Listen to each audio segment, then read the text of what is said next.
Um, I think that it's very obvious that they worked in unison to try to delegitimize Black Myth Wukong. I do. I feel like it is a conspiracy. It's like I'm the kind of person like I try to be as much of a logical person as possible. And when I look at how things occurred and like what the pattern of behavior was, why? The reason why is because of the way that every single game review talked about points that were the same, but that were all wrong. So, like, here's a really good way to tell whether a story is accurate, and also here's another good way to tell whether a story is shared between multiple people. It's you look at individual details and you see how many of them line up and how many of them don't line up.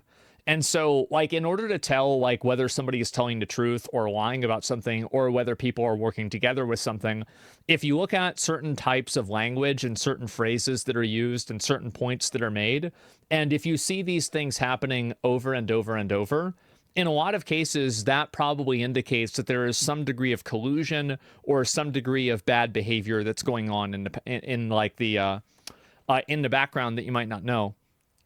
So it's probably more simply plagiarism. No, and I think that you make a great point with plagiarism if people are using the example of Return to Form with Dragon Age Veilguard.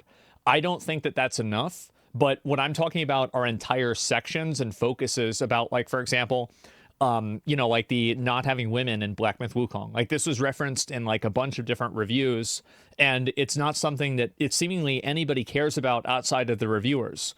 And I think also the accusations that were completely baseless, that were made against the studio that made Black Myth Wukong being referenced by other video game companies or publishers, or sorry, journalist companies. And this is the way that they create power, is that one of them makes a lie up, and then the other ones reference the lie, and then other people reference the reference, and then the lie becomes codified into fact. That's how people do a journalism nowadays, and I think it's a huge problem.